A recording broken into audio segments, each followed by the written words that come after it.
ध्यानमूलं गुरुमूर्ति, पूजामूलं गुरुपदं, मंत्रमूलं गुरुवाक्यं, मोक्षमूलं गुरुकृपा। तो लखनऊ में एक अलीगंज नाम की जगह है, मैंने सुना है, और जो वहां पर जो मंदिर है उसके बारे में बताती हूँ, आज की कथा के बारे में भी बताती हूँ। हनुमान जी की आपने कई रूप सुने होंगे, कई रूप हैं हनुमान जी के, लेकिन एक रूप है उनका जिनका नाम है सखी रूप हनुमान, और दूसरा है उनका डॉक्टर हनुमान। डॉक्टर हनुमान भी उसको कहते हैं। तो डॉक्टर हनुमान उनको क्यों कहा जाता है, इस बारे में है ये कथा। एक बार जब हनुमान जी को भेजा गया सीता जी की खोज करने के लिए, तो हनुमान जी जब आए हैं तो देखा कि सब जगह राक्षस ही राक्षस थे, लेकिन एक जगह पर श्री राम की धुनी आ रही थी। उन्होंने बोला ऐसे श्रीलंका में यहाँ पर तो सारे ये बैठे हुए हैं, सब दैत्य की तरह सब उनका व्यवहार है, एक जगह राम राम की धुन आ रही है, वो कौन है? तो जैसे ही वो नीचे आए तो वो विभीषण जी का घर था। तो विभीषण के घर में ये चले गए, बोले कि ये तो अद्भुत है कि यहाँ रावण के राज्य में तुम राम राम बोल रहे हो। तो उन्होंने कहा कि हाँ, मैं तो उसका भाई हूँ, लेकिन मैं फिर भी उसको फॉलो नहीं करता हूँ। तो बोले मैं, तुमको तो पता ही होगा कि मैं सीता जी की खोज के लिए आया हूँ। तो उन्होंने बोला हाँ, मुझे तो पता चल रहा है कि कोई तो उसे खोजने के लिए आने वाला ही है। तो उसने कहा कि देखो, सीता का मैं पता तो बताता हूँ कि अशोक वाटिका में वो बैठी हुई है, लेकिन वहां पर जाने की अनुमति किसी भी पुरुष को नहीं है, वहां पर कोई पुरुष नहीं जा सकता। तो तुम कैसे जाओगे? तो बोले इसके लिए कोई प्रॉब्लम नहीं है मुझे। उन्होंने सखी वेश, सखी यानी लेडी का वेश धारण किया। वहां उस मंदिर में अभी भी हनुमान जी की मूर्ति को सिंदूर तो वैसे भी चढ़ता ही है, लेकिन उस मूर्ति को भी सिंदूर चढ़ाते हैं, उसके साथ चूड़ियां भी चढ़ाते हैं। हनुमान जी को चूड़ियां चढ़ाई जाती हैं, बताइए, वो सखी। तो उन्होंने क्या किया, सखी रूप धारण किया, यानी लेडी का रूप धारण किया, और वो अंदर गए।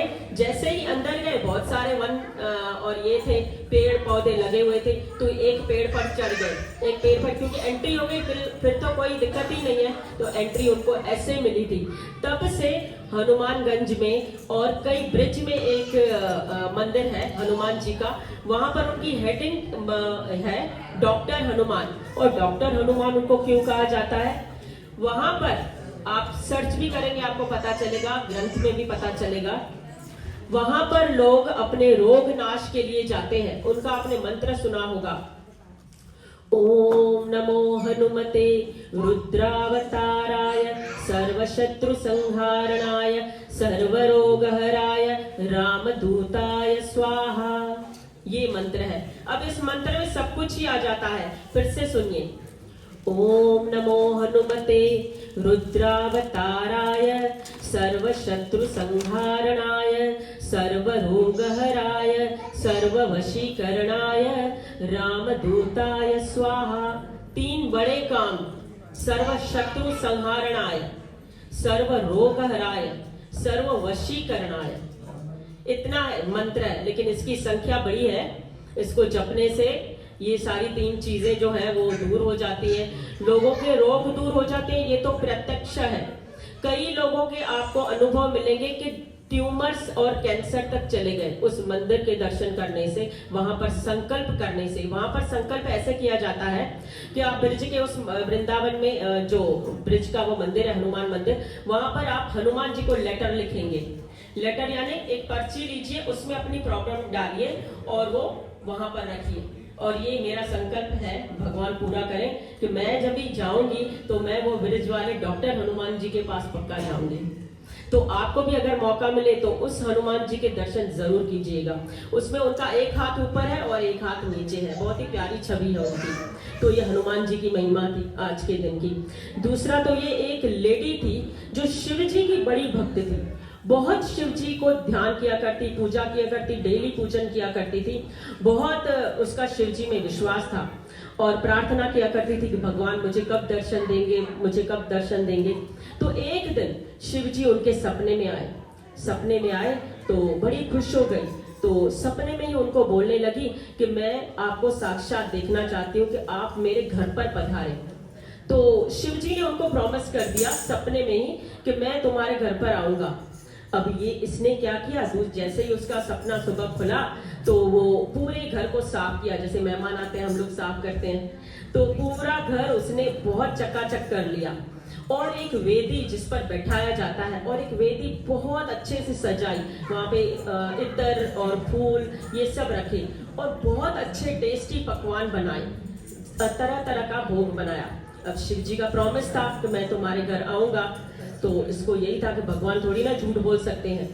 तो इसने पूरी तैयारी कर ली। सुबह देखा, सुबह नहीं आए, दोपहर भी हो गई, बोला अभी कब आएंगे पता नहीं। तो जैसे ही दोपहर और शाम के बीच का वक्त था, एक बहुत ही वृद्ध आदमी, इतने मैले उसके कपड़े थे जिसमें एक बदबू आ रही थी, फटे पुराने, मिट्टी लगी हुई, और जैसे अनहाइजीनिक जिसको बोल सकते हैं, वैसा आदमी उसके दर पर आया। बोला देवी मैं बहुत भूखा हूँ, मुझे भोजन दो। तो इसने पहले तो सोचा कि क्या इसको मैं अभी ये भोजन दूं, मुझे तो बड़ी चिढ़ आ रही है। फिर उसने सोचा नहीं, दर पे आया है तो मुझे कुछ देना चाहिए। तो बोले रुको रुको मैं देती हूँ कुछ। अंदर गई, जो पकवान थे उनको उसने नहीं छुआ, लेकिन जो बचा कुचा पहले का खाना पड़ा था वो लेकर उस बाबा के पास आई, बोली कि ये लो बाबा, ये भोजन लो। तो उसने बोला भोजन तो दिया तुमने, लेकिन मैं बाहर नहीं खाता हूँ, मैं घर के अंदर खाता हूँ, तो तुम मुझे घर के अंदर एंट्री दोगी तो ही मैं खाऊंगा, नहीं तो मैं चला जाऊंगा भूखे ही। बोले ठीक है। तो उसने सोचा अभी घर में कैसे मैं बुलाऊं इसको, फिर सोचा जाने दो, अभी आया है भूखा जाएगा, चलो घर में बुला लेती हूँ। घर के अंदर वो बाबा उसके बैठा, बोला वहां कोने में बैठो। उसने बोला देखो कोने में बैठ के मैं खा रहा हूँ, लेकिन ये जो तुम्हारे घर में इतनी अच्छी अच्छी खुशबू आ रही है, अच्छे अच्छे पकवानों की खुशबू आ रही है, तुमने मुझे तो नहीं दिए वो पकवान, तो वो पकवान लेके आओ। बोले नहीं पकवान तो मैं नहीं दूंगी, वो तो किसी खास मेहमान के लिए है। बोले ठीक है मैं भूखा चला जाता हूँ। उसने बोला नहीं नहीं नहीं नहीं, भूखे मत जाओ, भूखे मत जाओ, मैं देती हूँ। तो वो पकवानों में से थोड़ा थोड़ा करके उनको थाली दी। बोली थाली अभी मैं इतनी अच्छी थाली नीचे बैठ के खाऊंगा क्या, मुझे आसन तो दो। बोले आसन ठीक है, आप ये कुर्सी में बैठ जाओ। तो उसने बोला ये नहीं, जो तुमने सजाई हुई है ना उसी कुर्सी पे बैठूंगा। बोला नहीं वो कुर्सी तो मैं तुम्हें नहीं दे सकती, उस पे कोई खास मेहमान आने वाला है। बोले नहीं तो फिर मैं चला जाता हूँ, भूखा ही चला जाता हूँ, मुझे खाना ही नहीं है। बोले रुको रुको, भूखा कैसे, घर से कोई घर पे आता है तो हम भूखा कैसे छोड़ सकते हैं उसको। बोले ठीक है थोड़ी देर बैठो, जब तक शिव जी आए तब तक तो तुम चले जाओगे ना। बोले हाँ। तो वो बैठे, जैसे ही वो बैठे वो बाबा से शिव बन गए और बोले कि देखो अगर ये कुर्सी तुम मुझे नहीं देती तो मैं ऐसे ही चला जाता और तुम्हें दर्शन नहीं मिलते। बताओ तो सही तुमने मुझे यहाँ पे कैसे बिठाया। बोला 1 मिनट के लिए मैंने सोचा क्या बिठाऊं, लेकिन फिर सोचा भूखे चले जाओगे।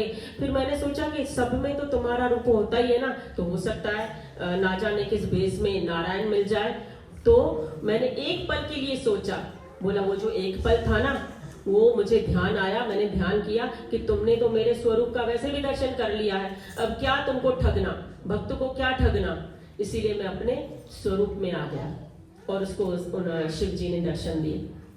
भगवान बड़े सस्ते हैं पर संतों के लिए, क्योंकि संत लोग युक्ति बता देते हैं कि वो कैसे मिलते हैं। एक बार पंढरीपुर, जो पंढरीपुर होता है ना, पंढरनाथ, वो विठल और रुक्मणी जी विराजती हैं वहां पे पंढरपुर। तो एक पंढरपुर का बड़ा भक्त था।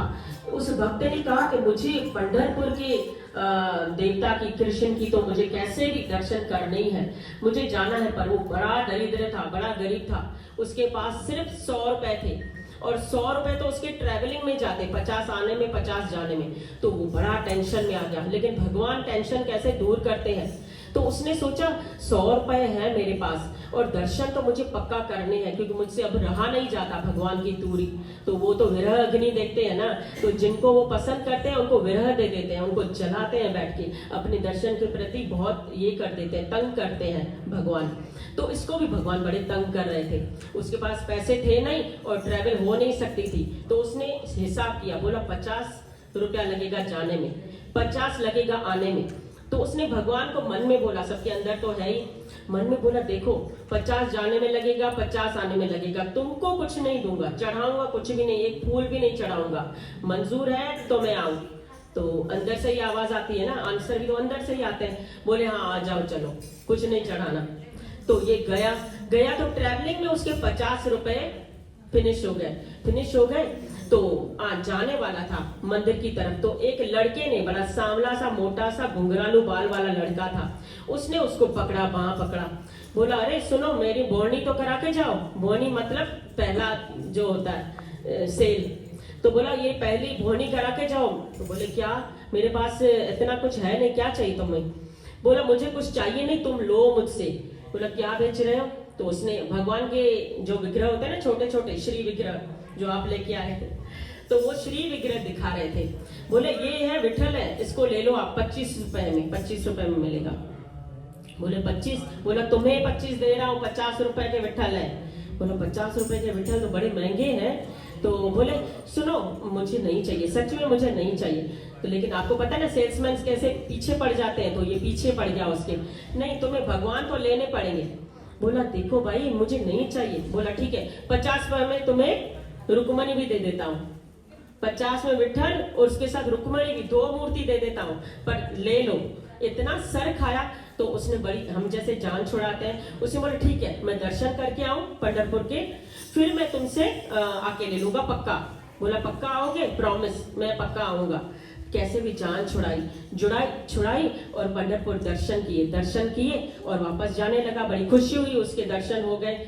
वापस जाने लगा तो बोला अरे मैं वापस जाऊंगा ना तो ये मुझे वापस पकड़ेगा, अब मैं उसको कैसे बताऊं कि मेरे पास एक फूटी कौड़ी नहीं है जो मैं भगवान को एक फ्लावर चढ़ा सकूं, तो मैं तुम्हें क्या दूंगा, मूर्ति का सेल तो मैं कैसे कराऊंगा।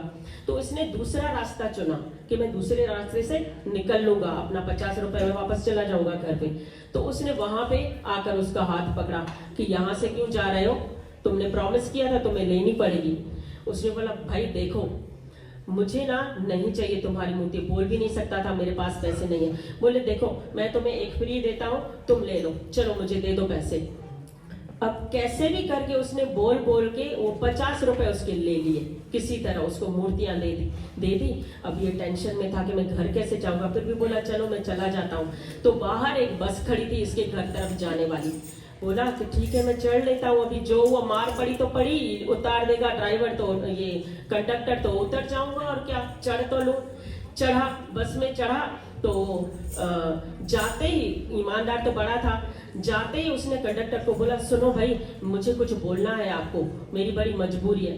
उसने बोला रुको रुको, बहुत सारे लोग खड़े हैं, बैठो बैठो इधर बैठो, बहुत सारे लोग हैं उनसे टिकट लेना है। और इतने में उसको फोन आया, फोन पे लगा हुआ था, कभी उस कस्टमर से बात कर रहा था, कभी उस कस्टमर से बात कर रहा था। ये बार बार उसको बोला था सुनो भाई साहब मुझे कुछ बोलना है, क्या है मेरी एक मजबूरी, रुको रुको तुम बैठे रहो, मुझे काम है थोड़ा। ऐसे कर करके एक स्टॉप दूसरा स्टॉप, आखिर उसका लास्ट स्टॉप आ गया और वो नीचे, अभी क्या करे।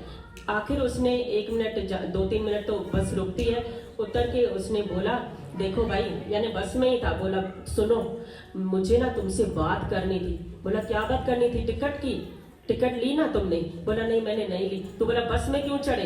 बोला इसलिए तो मैं स्टार्ट से तुम्हें बोल रहा था कि भाई सुनो मेरी बात सुनो, पर तुम इतने बिजी थे, कभी फोन पे बात कर रहे थे, कभी इससे कभी उससे, तो मैं तो फिर लिया ही नहीं, अभी मेरा घर आ गया। बोला अभी घर आ गया तो चले जाओ, चलो उतरो। बताओ, तो उसको बिजी करने वाला कौन था? मूर्तियां भी मिली उसको और घर में फ्री आ गया। बस में किसने बिठाया, किसने उस कंडक्टर को बिजी कर दिया, ये कौन था? तो बोल रहा था वो कि ये सारे जो बहाने बन के आते हैं वो सब ईश्वर ही करता है, उसकी सिर्फ हमको श्रद्धा से पूजा करनी है, श्रद्धा रखनी चाहिए।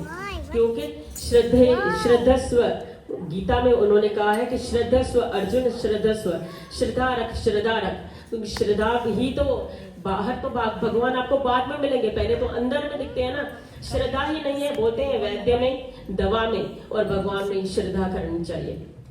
उनका एक श्लोक है जो आज के दिन किया जाता है, कृष्णाय वासुदेवाय हरये परमात्मने प्रणतः क्लेशनाशाय गोविंदाय नमो नमः। कृष्णाय वासुदेवाय हरये परमात्मने प्रणतः क्लेशनाशाय गोविंदाय नमो नमः। बहुत ही पावरफुल श्लोक है ये। इसका जप जितना चाहे करें। क्यों जितना चाहे करें? क्योंकि उसकी मूड है भाई। लाख पे राजी हुआ या 10 पे राजी हुआ तो उसकी मूड है, इसलिए करते रहे करते रहे। अभी उन्होंने भजन गाया ना, कभी तो दर्शन देंगे, कभी तो उसके कान में खबर जाएगी। तो इसी के साथ आप सबको बहुत बहुत धन्यवाद। आज का दिन बहुत ही बड़ा है, तो आज के दिन माता का भी जप किया जाता है। ओम ह्रीम नमः करके आप जप कर सकते हैं घर में 108 बार। धन्यवाद। हरिओम।